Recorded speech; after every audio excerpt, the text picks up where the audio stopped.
Bowties are sometimes called with myself, Ashley, and Ed. Good evening, Ed. Good evening, Ash. How are you doing? I'm not too bad. I've got my cup of tea and my out of time mug, and we are also joined by the third bowtie, Mr. James Sylvester. Evening, chaps. How are we doing? All good. It's all good. And this evening we're going to be talking about Carry On, Sergeant.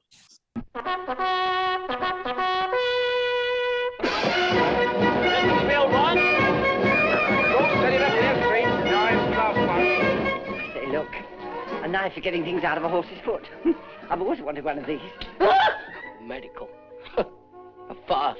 A criminal farce. Me. Flaming one. I'll tell you, mate. Two of everything you should have two of and you're in.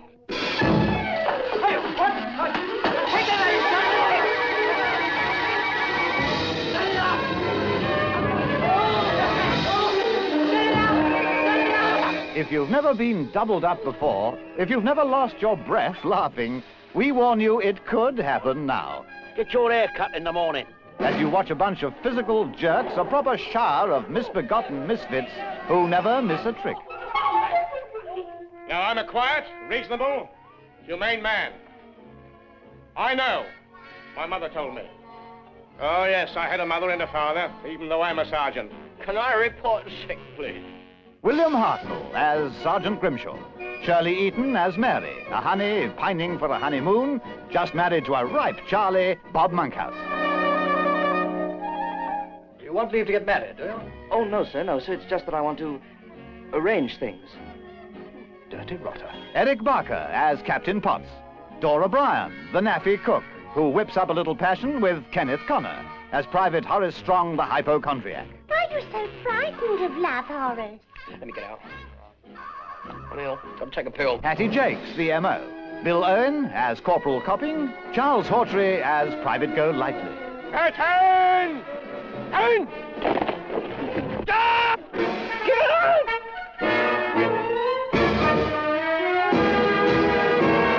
Let go! Let go! Let go! Stop.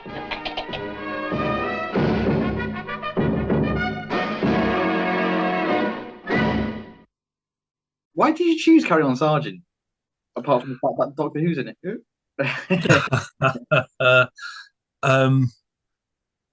Couple of reasons. It's the first of the series, and there's an awful lot of trivia I found out about that one. I was looking into when I was doing the rewatch and everything.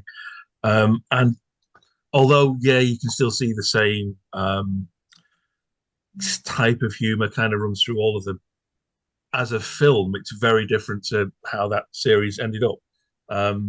Very different. So I just thought it'd be interesting to look at how it all started and what were the intentions around it. Yeah, no, absolutely.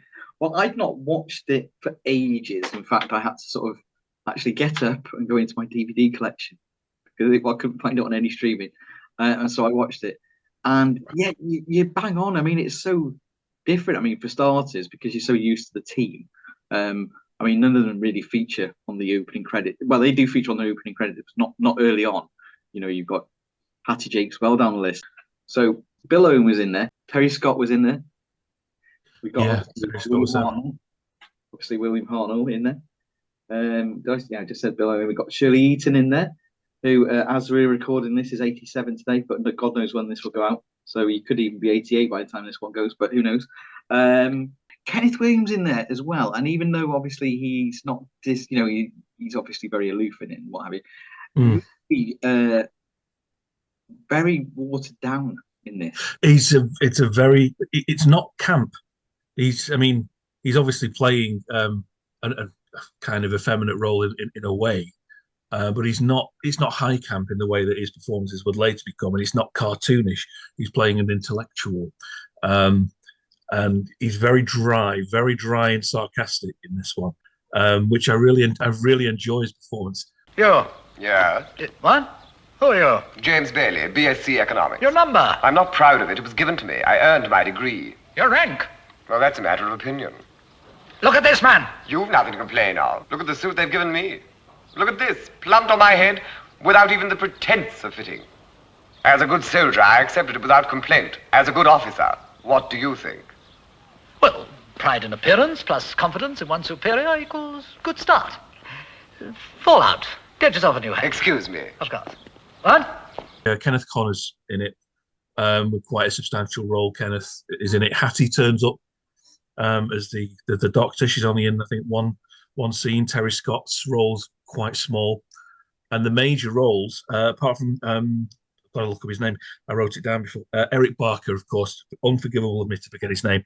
But he was in quite a number of the carry-ons, always as a peripheral character. But all of the leads are people who would fitter away very quickly out of the series. Bill Hartnell obviously was never in another one. Bob Monkhouse was never in another one, and I loved him in this. Up on your feet! Come here.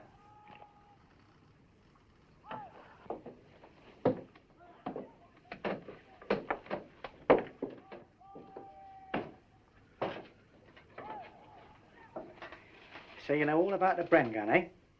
Yes, Sergeant. There it is, look at it. I've stripped it down for you, haven't I? Yes, Sergeant. Well, put it together again.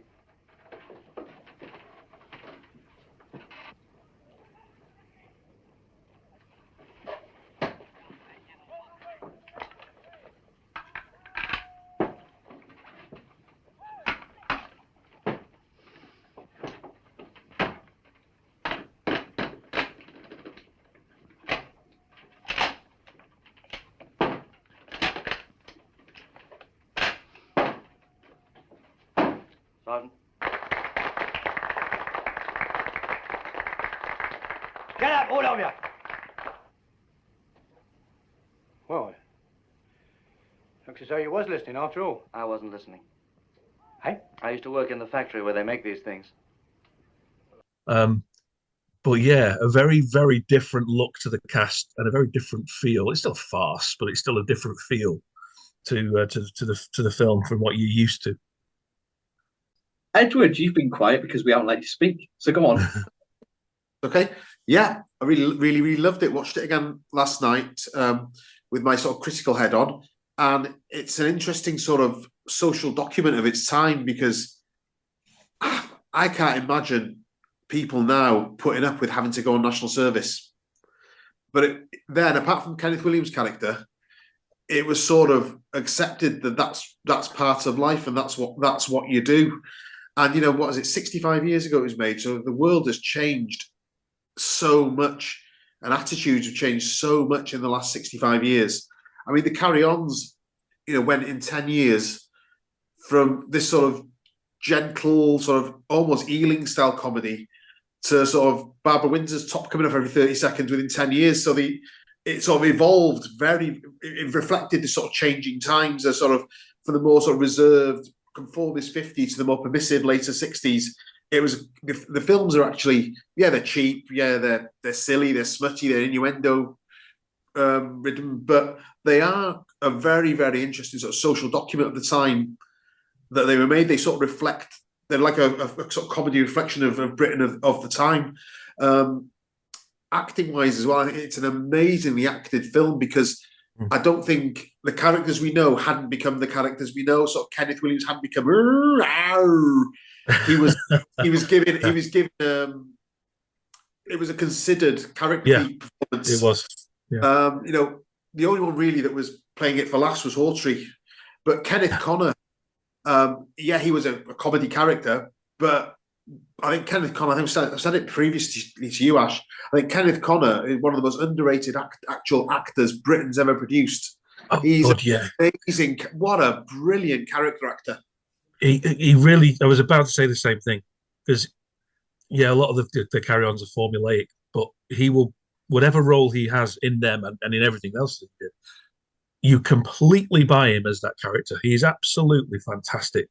Even if the film's a load of crap, he's going to give you a good performance. And same with Kenneth Williams, same with all of them, really. They were all character actors who would do their jobs well, regardless of what they were in. And he was very, very underrated. I remember as a kid watching him as Monsieur Alphonse. And then, when I got older and watched all the carry-ons, he's magnetic in everything. He's one of those actors, he's never going to be the leading man, but your eye is always drawn to him and what he's doing on the screen. It's fantastic. And amazingly, again, as a character performance, if I wouldn't have known William Hartnell was William Hartnell, I would never have thought that's the first Doctor. He's such a good character actor, Sergeant Grimshaw. He inhabits character. There's nothing in the first Doctor in him at all.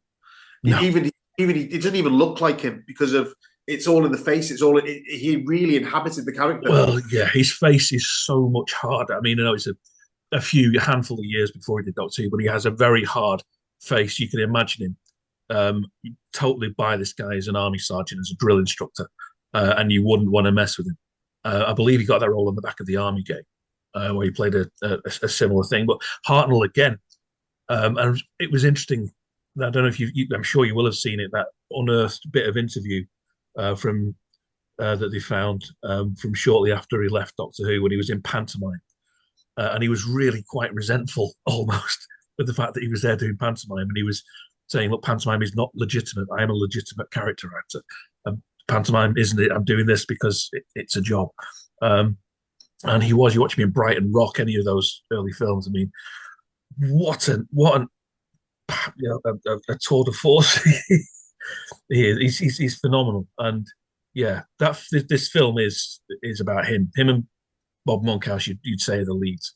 And my God, he carries that film.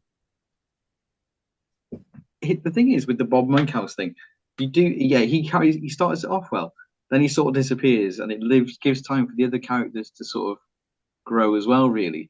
I think I would say that, yeah, I think you're right, Ed. It's probably like you need in comedy. It's kind of, you do get a bit of character progression.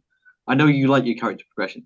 You don't really get that in Carry On. But that's fine, because that's not really why you're watching it necessarily. You're not watching it because you want to see how Barbara Windsor character develops or this, that, and the other. You know, you just know what you're getting, don't you? It's like the comedy postcards come to life. But this one is very different. It is very different like that. And I enjoyed it for that reason. I'll be honest, I remembered the bits where they're trying to stab the dummies and stuff like that. But otherwise, I'd forgot a lot about it because I'd been watching the more recent ones. So it was a joy to go back to this week and actually think. It was like watching a whole new film series almost. Right now, think of all the things you've done. Freedom, the day of your release, the cup final, me, anything you like. This evil monster stands between you and it. He'll kill you rather than see you get it. So you have to kill him. You have no choice. Hold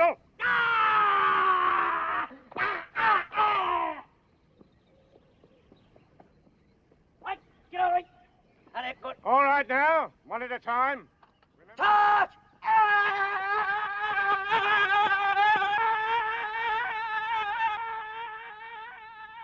Next! The guard! Guard! Don't you think this is a trifle out of date in a world bristling with H-bombs, Sergeant? Now then, you beast, peasant, commoner, habitual, varlet, hand back that cup final ticket. Private Bailey, in answer to your question, I'd back him against the H-bomb any day. You beast, peasant, commoner. Well, don't just stand there. Help me get him out. You pirate, take that and that. Let go, this is my turn. Let go! Do you want to kill someone? Oh, I loved it. I think I'd heard the rumours I'd heard of it before, but I went back to check, and I think the reason it is so different, apart from the fact it wasn't intended to be the first of a series, it was just going to be a comedy film, and it was actually based on, I'm sure you'll know this, based on a screenplay by R.F. Delderfield, who wrote To Serve Them All My Days, Horseman Riding By, all this kind of, very, very deep, dramatic First World War stuff. And it had been a screenplay he'd been asked to write by one of the producers some years before about national service. And it was supposed to be like half lighthearted and half coming of age with a little bit of social commentary in there, and ultimately about young people taking pride in the regiment and that kind of thing. And I think what he ended up turning out was a screenplay about a troupe of male ballet dancers who were drafted, who were conscripted. And then they were going to make it, and then in 1957, the War Office, as was, announced the end of national service. So they turned it into something different. It was going to be called The Bull Boys. Yeah, the Bull Boys, and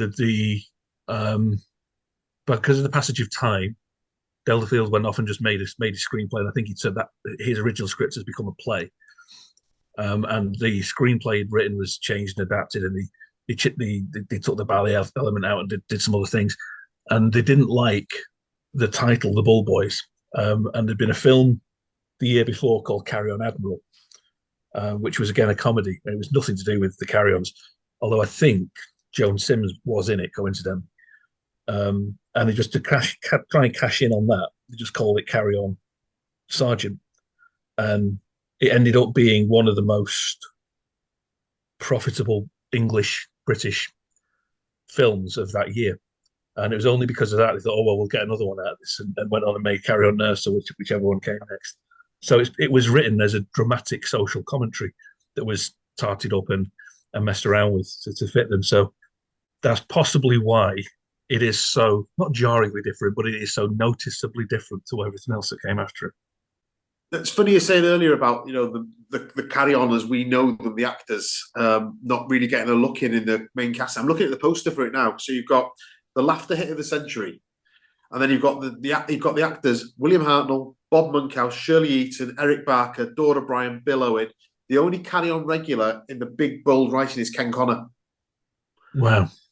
And then right at the very bottom, you've got the also signing in very small letters, Charles Hawtrey, Kenneth Williams, Hattie Jakes, and then you've got a few others, Norman Rossington, Terence Longdon, and Gerald Campion in very small letters. But yeah, it's odd seeing them as bit part players, jobbing actors getting a job, and in something that's going to be sort of define their careers a few years down the line. So if you were going to let's do an IMDb score. Okay, so I'm going to give this one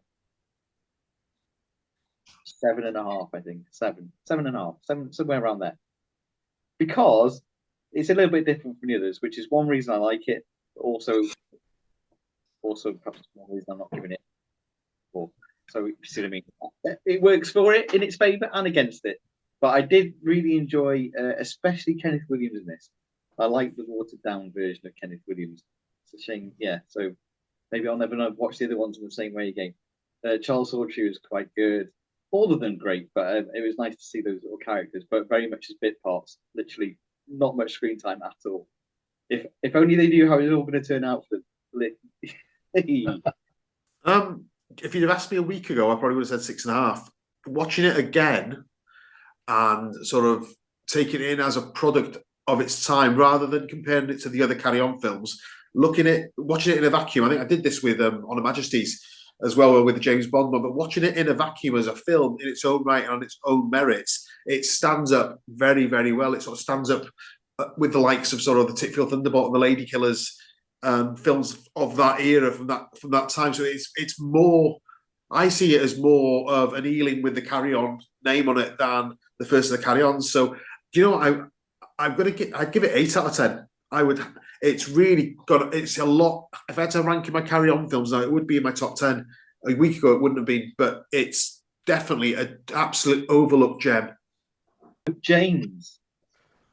Well, you've made a couple of good points there, and again, similar to the On Her Majesty's one we did when we said if this film existed in a vacuum on its own as a spy thriller from the 60s, it would be much more highly regarded. Generally, I know Bond fans love it these days, but it has a bit of a bad rep for all sorts of reasons. I'm thinking now, from what you've just said about the Ealing comedies and things like The Lady Killers and the like, if this was the only Carry On that had ever been made, it would be being held up in that same regard. It would be a case of, oh wow, remember this great film with this ensemble cast. I've got a lot of affection for it, yeah, because Bill Hartnell was in it, and as a kid, that was my first and only experience of Bill Hartnell, because you couldn't. The first Doctor stories you would never see them. I mean, the Daleks wasn't released until I was in high school, I think. So you heard of William Hartnell, but you'd never seen him. So I've got an affection for him for that reason. But as a film in itself, and the performances of everybody in there, yeah, with half an eye on what would come next and how much fun you'd have with that series over time. I just think the movie stands out really well. It's well constructed. It's well thought out. Lots of very, very silly humour, lots of daft pranks, a little bit blue, but not too much. And yeah, I love it. So I'm going to give it an 8 as well. So ideal, gents. And on that bombshell, like from me. Goodbye from me. And goodbye from them. Say,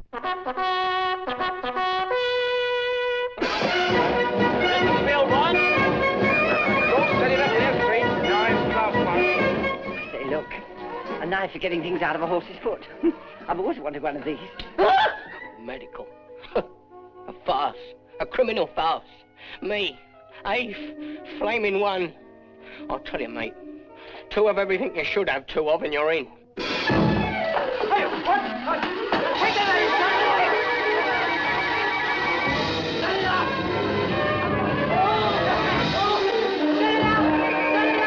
If you've never been doubled up before, if you've never lost your breath laughing, we warn you it could happen now. Get your hair cut in the morning. As you watch a bunch of physical jerks, a proper shower of misbegotten misfits who never miss a trick. Now, I'm a quiet, reasonable, humane man. I know. My mother told me. Oh, yes, I had a mother and a father, even though I'm a sergeant. Can I report sick, please? William Hartnell as Sergeant Grimshaw. Shirley Eaton as Mary, a honey pining for a honeymoon, just married to a ripe Charlie, Bob Monkhouse. You want leave to get married, do you? Oh, no, sir. No, sir. It's just that I want to arrange things. Dirty rotter. Eric Barker as Captain Potts. Dora Bryan, the naffy cook, who whips up a little passion with Kenneth Connor as Private Horace Strong, the hypochondriac. Are you so frightened of love, Horace? Let me get out. O'Neill, come take a pill. Hattie Jakes, the M.O. Bill Owen as Corporal Copping. Charles Hawtrey as Private Golightly. Curtain! Curtain! Stop! Get out!